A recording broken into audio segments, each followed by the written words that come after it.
Hi, I'm Ronna Renee Jackson, and this is Marge Fleming.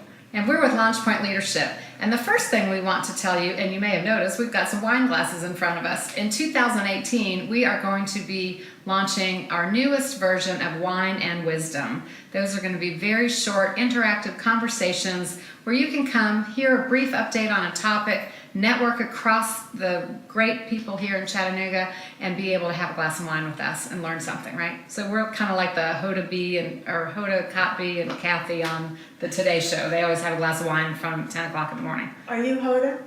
Sure, I'll be Hoda. Okay. Right, but you're Kathy. Why not? Got right? it. Okay. So it's not 10 o'clock in the morning, though, I'll tell you that.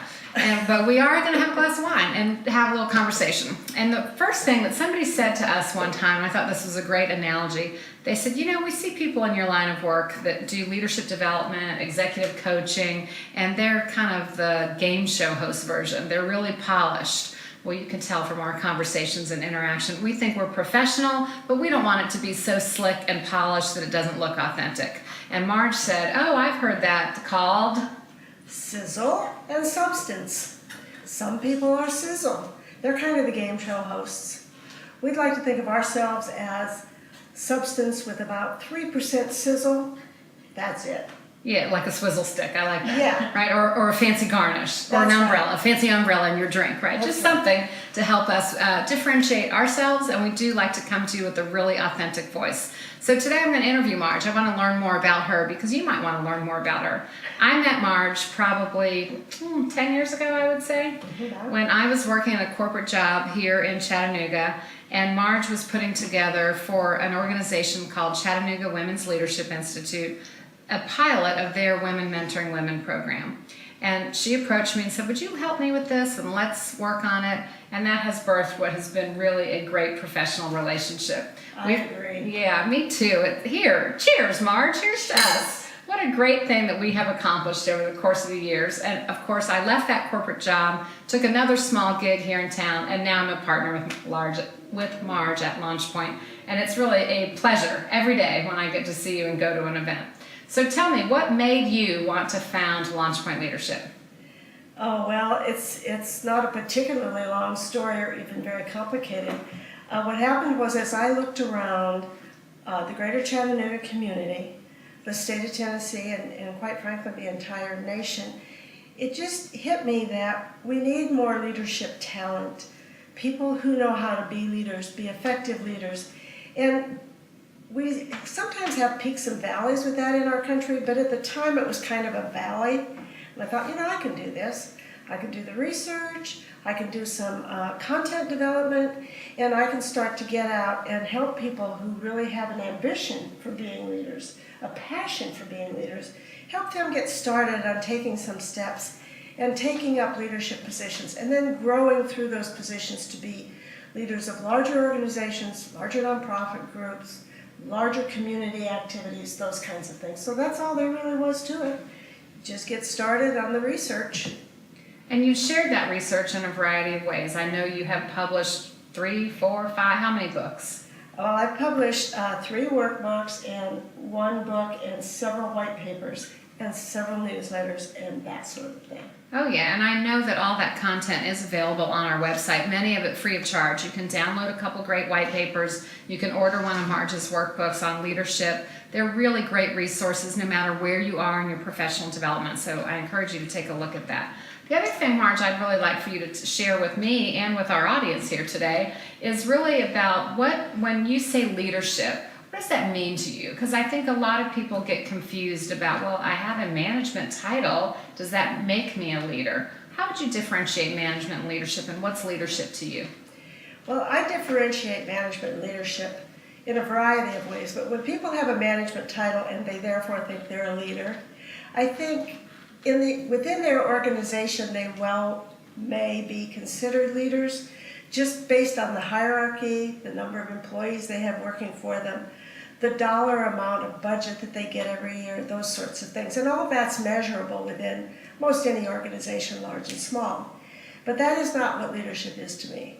What leadership is to me is people who know how to have a vision, express the vision, apply consistent values, along the path of reaching the vision, developing trust with other people, from other people, to other people.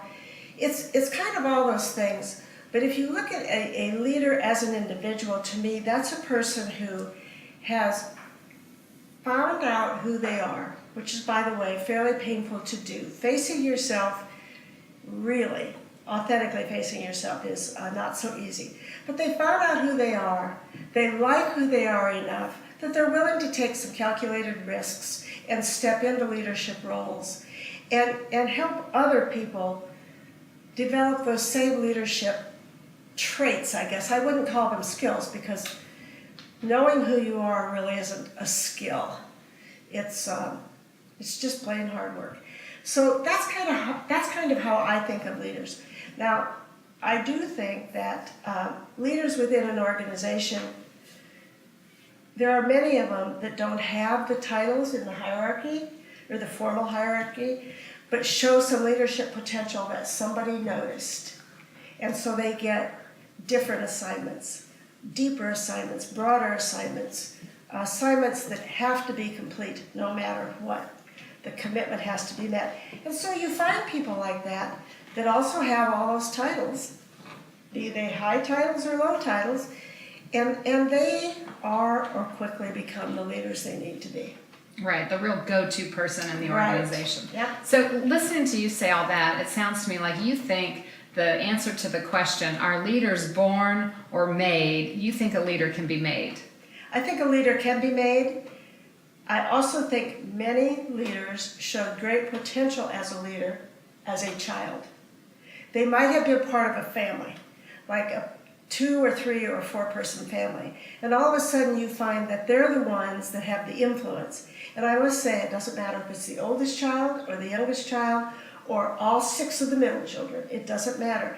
Somebody is more of a mover, taking things forward, influencing the family in ways that are either cute or funny or, I don't know, important, I guess I would say.